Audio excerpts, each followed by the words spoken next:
Hello, everybody, and welcome to another edition of Magic Mike's Plus One Plus One, proudly sponsored by CoolStuffInc.com, Mana Traders, as well as Twitch subs and Patreon supporters just like yourself. I'm Evan Irwin. We get started each week by saying hello to my two co-hosts, MTG Nerd Girl. Hey guys, welcome back. Ruben Bressler. Good afternoon. How are you? I am fantastic, but you get to introduce our guest, Ruben. Who do we have on the show? Oh, that means I'm even more fantastic because I get to introduce Lady Lavinias, who is a Magic content creator and the influencer manager for MTG Arena at GameSite. Known the multiverse over for her Twitch, TikTok, YouTube, Instagram content, as well as the Blue Hell site. On top of all of that, she's been a cosplayer for Magic at many MTG events. Please welcome Lady Lavinias. Hi. Yay. Yay. Thank you so much for being here. Now, if you missed our pre-show, subscribers to our channel get access to our NSFW version early. And with that, we get started with the show. Outside up first is Outside Assistance. We've chosen a question from the comments of our last Plus One show, and that person gets $50 worth of anything at CoolStuffInc.com. Nerd Girl, take it away. All right, well, this week's question, we grabbed a winner for Jesse King. This question says, what is the favorite deck you've ever made for yourself? Give us the theme. It can also be limited, but do you have a all-time favorite deck?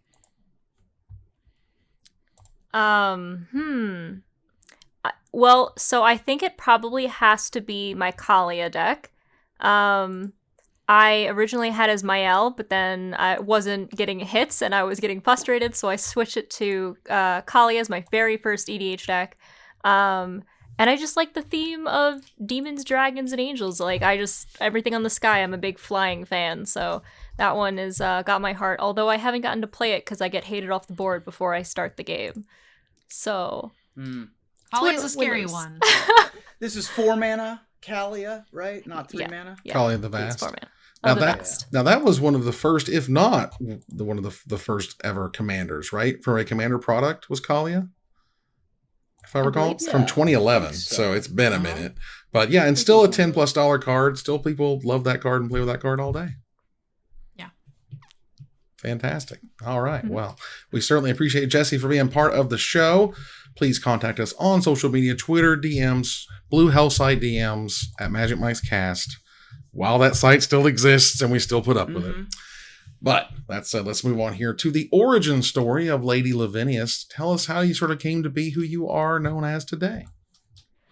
Wow, it's a heavy question, but a little heavy. It's okay. You focus on magic if you'd like. I'm going to focus on magic. So I started playing Magic in 2011. I worked at a game store and my boss had me open up a pack of Magic to use on display. And I opened up a Karn Liberated in New Phyrexia. Phyrexia. And I was really excited. Everyone was excited for me and I didn't really understand, but ever since then I kind of gotten started collecting, and I was a Magic fan, and then Magic the Gathering Arena came out, and I was working at the local zoo actually, and decided that I had been streaming a little bit, but I wanted to become a full content creator. So with the game's release, I went full time and started streaming Magic Gathering Arena primarily.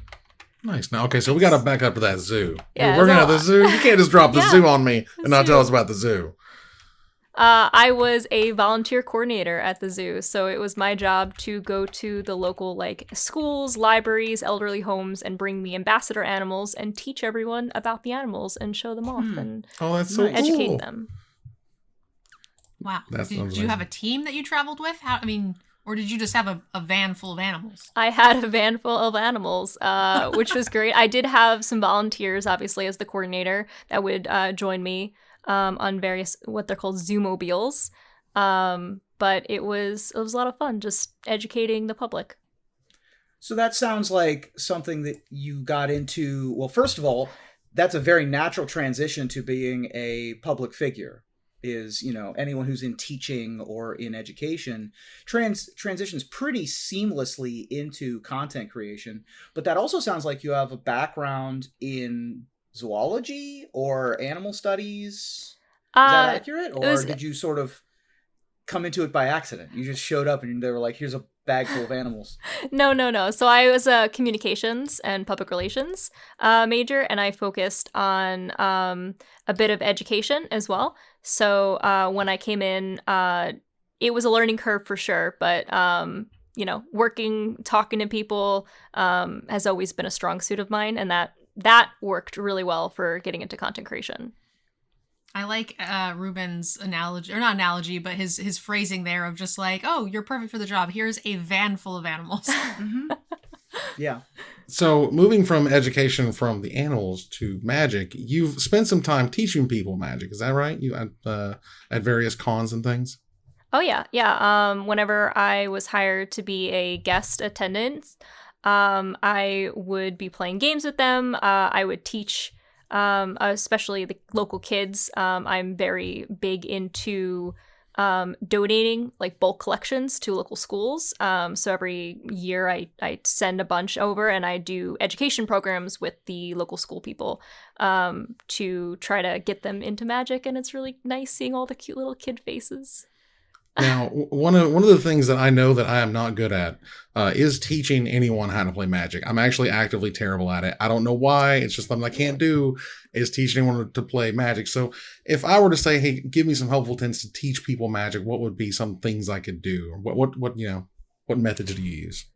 So honestly, I used to, go through the whole method of teaching how to, tap for mana, the basics of magic. But nowadays, the arena tutorial system is really good. I literally just recommend people go through the tutorial. Since it's on a phone or an iPad, I will just give them that to go through like the basic tutorial, and it kind of handles a lot better. I tend to go on some tangents, or I over explain, and there's just a lot. It's, magic has so much information to go over. So a lot of times giving them just arena that has just the general basics and doesn't over explain is the way to go. At that point, you kind of give them a deck, and then they kind of play from there. Exactly. Have a after hearing that, here's a basic stuff. A lot of folks, myself included, have an issue with. It's the classic line of, I would have written a short letter, but I didn't have time, so I wrote a long letter instead.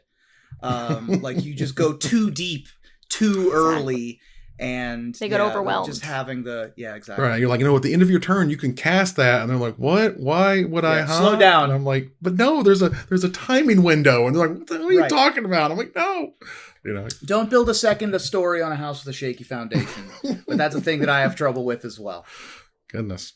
So, you do get to work with a lot of games. What do you like sort of about Magic, or honestly about all of them? I can imagine they have their own kind of strengths and weaknesses.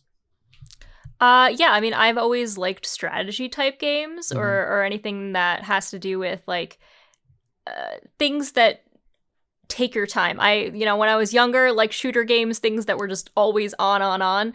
I really liked Magic because I can pause it, or don't have to. I can have a second to think. I just got finished with Fire Emblem actually, which I had each turn to be able to do what I wanted to, and those are the kind of games that I really like.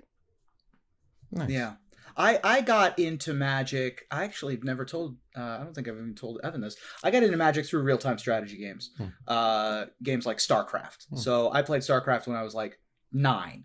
Right? And I was terrible, but that's kind of where I came from, and playing cards with my family growing up. And sort of that was the combination of that was why Magic was like, oh, this is the game for me. And so, and a lot of folks come to Magic through Xbox. We've had a couple guests on the show who came to Magic through Duels of the Planeswalkers. And lots of contacts or people who've come to Magic through Arena, obviously. Have you noticed a difference in the 12 years that you've been playing Magic of the types of people that are attracted to Magic?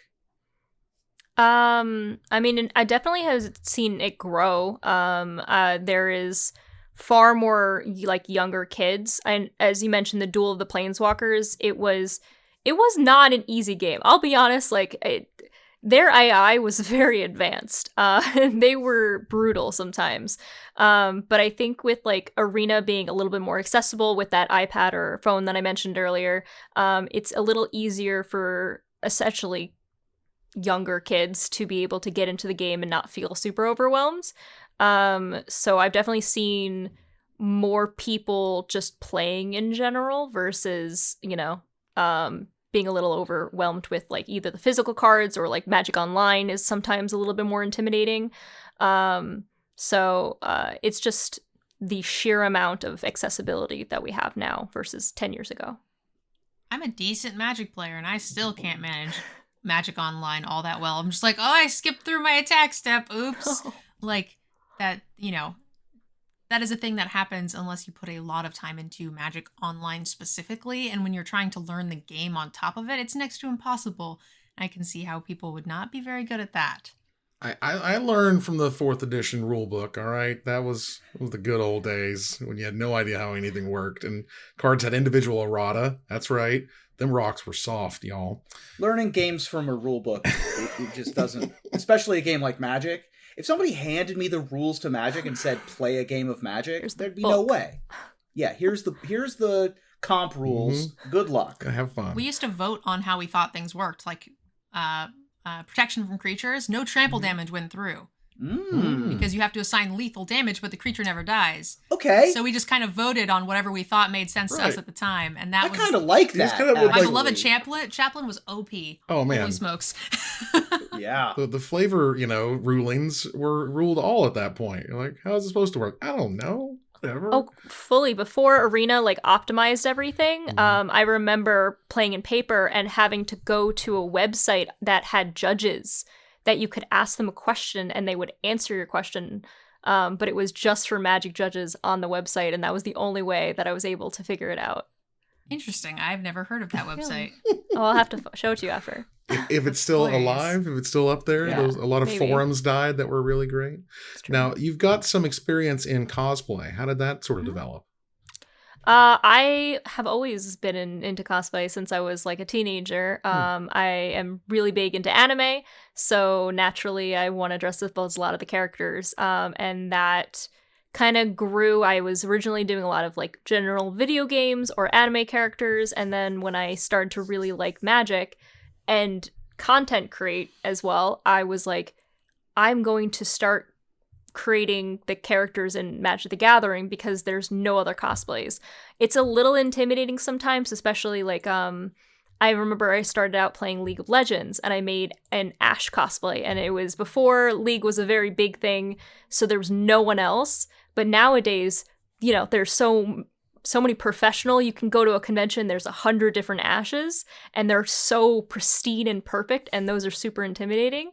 But for Magic, because there is just generally less cosplayers and we help each other and work on, you can see the progress and things, it was a little bit more accessible and made me feel a little bit more comfortable in not comparing myself to others. Do you still do active cosplay?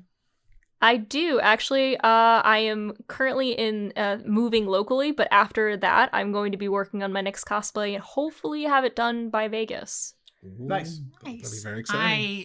Do you have any tips for a new cosplayer? I'm doing my first one. I'm not making anything. I'm just buying a bunch of stuff, but Okay. Well, I also don't want to be an official cosplayer. I just want to dress up for a day kind of thing. But Yeah. I don't know what I'm doing. How do you find good stuff?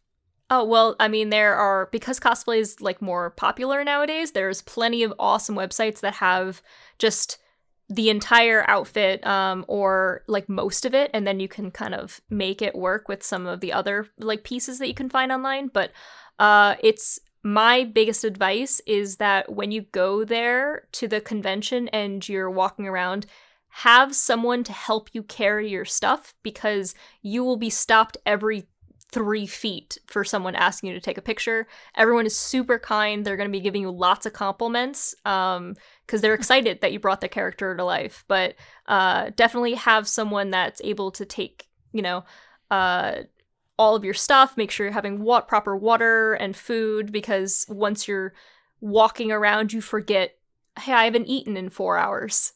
So it's really important to have a buddy. Okay. Good to know. Good to know. And that's not even something I was thinking about, was that you kind of have to here, hold my bag or whatever. shot, take bag, walk three steps, take the bag, do the shot, do the thing. It's definitely a cottage industry of being one cosplayer at a convention. I've definitely seen, squads that are the team that supports one cosplayer. There's the photographer, there's the person with like the cart and the bags. It's a whole production for sure. Takes the whole village. I'm doing mine in like a bunch of different. So I'm just doing Nissa because people seem to like it and said that I looked like a good Nissa. You did look good, yeah. Yeah, so I'm doing like a couple of different things. I'm going to try to do the full thing, but also I got some Bulbasaur tennis shoes, like dope actual Bulbasaur ones. I'm just going to wear jeans and Bulbasaur stuff with the top half of the costume and the cloak. You can So make I it can work. do either the full shebang cool. or I can just have like a street-worthy Nissa, which would be cool. Yeah. Casual cosplay is also a thing. Yeah, It's and they're worth super fun. If it's your first time, just have fun, and that's the biggest thing I can say, because like you can always change it or upgrades or whatever else later on, but just do something whatever that'll make you comfortable, at least for your first time. Awesome. Yeah, it also Now, feels like you have to control your budget, right? You can't be like, you know what I mean? Like, is it a cheap hobby? I don't think we'll describe it as a cheap hobby, right? It really depends. If you're making a cosplay, it's very expensive. It is. I chose Magic the Gathering cosplay. This is not a good idea. I would not recommend both at the same time if you're going to be building. But having like a fully developed one doesn't break the bank anyway for it, and saves you a lot of hours. Ruben? Yeah, no. Now, you have a wide breadth of platforms for which you make content, but you're also an influencer manager. Of the folks on this show, I'm the one that doesn't have manager in their title, I think, presently at least. But you work for GameSite, which, if you're a content creator, you've probably heard of, but if you're a consumer of content, you might not have heard of GameSite. Talk to me a little bit about that job and that company. Yeah, And sure. where they would have seen your work. Yes, that too. Good. All of those are good. Okay. So GameSite is a company, and that does two sides. We work with companies to run campaigns. So we work with many different gaming companies, which is my side, where a gaming company will say, hey, I would like to run a campaign with these creators. I don't know the first thing about, working with creators, or maybe I don't have the time to be the go-between and like work with them on the details in creating that content. So they will hire GameSite, and my team will find the discovery, the best content creators possible for the job. We will work to make whatever budget work for the type of content, and develop it that way, and then it'll wrap it up and show you how we did, and moving forward what we could do next time better. So that's that side. And then the other side is our attribution, where we work on our data team, and they help develop the data for the different companies that just kind of is interested in what is going on with their type of games, whether that's their social media or like their just actual gaming metrics, but they just don't need the creator side of it yet. So that's what my company essentially does, and I specifically work on the Magic the Gathering arena, or specifically Wizards of the Coast side of it, to do that.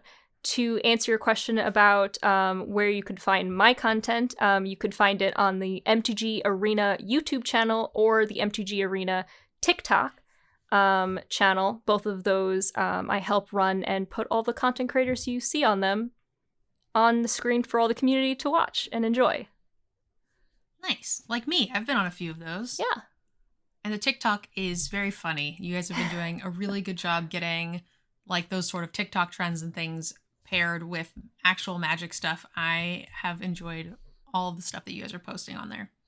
Thank you. We try really hard to follow the weird trends and the wild, wild west that is TikTok.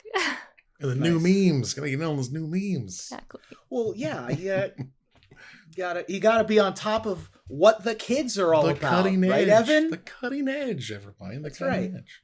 That's right. So my next question is, I know you're still doing some of your own content. You have I think since you started your job with GameSite, you had a couple of like TikToks and Instagram posts go pretty viral and things like that.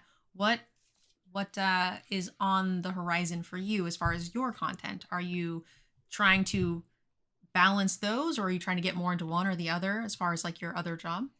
Yeah, it's definitely been a transition period. Like I've had to, go from content creation to working full time and seeing how much content creation that I can do feasibly while making sure that my job still maintains my focus because it's very important. So I have been doing some work with like Ultra Pro and like TCG Player, and I do plan on still being a guest attendant on some of the upcoming conventions, like the Too Many Games convention in June. So I'm still in it, but I'm trying to find a proper work-life balance, and I think that's really, really important for me and something that I've been struggling with for many years. So I want to make sure that I have that before I overload myself with too much work again. That makes sense. There you go. All right. Well, before we head into the fundamental turn, we'd like to thank our co-sponsor, Manitraders, for sponsoring the show. Show them some love with promo code MAGICMICE when signing up for a subscription to get 12% off. Try out and play all the sweet and unique formats that only Magic Online has available.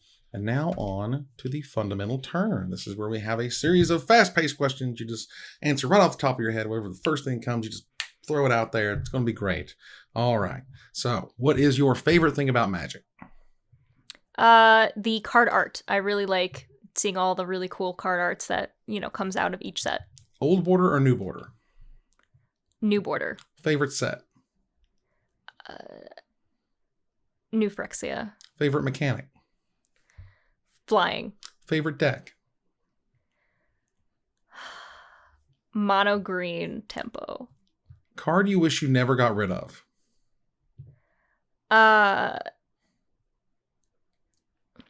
In old bordered Mirari's Wake. Ooh. Best advice you repeat? Sorry, I'm a little overwhelmed. Just keep going. What do people get wrong about you? That my hair is natural. It's not, I'll be honest. What do people get right about you? That I really care for the community and the content creators. What makes you happy? My current job, I really love it. Nice. Failure means?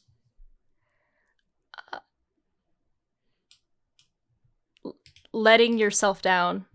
And success means? You are happy and you're making those around you happy. Nice. And that ends the fundamental turn and another episode of Magic Mike's Plus One Plus One. You did it! So overwhelming. Yeah. Finally, Lady Lavinias. That section is very anxiety inducing. I got it, for though. Sure. You did it. You did a great job. Now, where can people find you on the internet? They can find me at Lady Lavinias on Twitter, Instagram, TikTok, all of the different places. It's just Lady Lavinias is in one word. You got it. Now, thanks for joining us here to discuss all things Magic. Thank you, Nerd Girl. Thanks for having us, and thanks for joining us. Thank you, Ruben. Yeah, thanks for being on the show. Thank you, Lady Lavinias. Thank you, everyone, for having me. I appreciate that. Absolutely. We're going to move here to our final slide. I want to thank our sponsor, CoolStuff8.com, our co-sponsor, Manitraders, my co-host, MTG Nerd Girl, and Ruben Bressler, our special guest, Lady Lavinias. You guys for watching and listening, and hope you support us at patreon.com/magicmics. Please follow, like, tweet, favorite, share, subscribe to everything social that tells people we exist. Catch us online on our Discord, twitch.tv, at Magic Mics, on Twitter, at Magic Mics Cast, our Magic Mics subreddit, and like the Magic Mics page on Facebook. Or join us here next time, same place, for another episode of Magic Mics Plus One Plus One. Good night, everybody.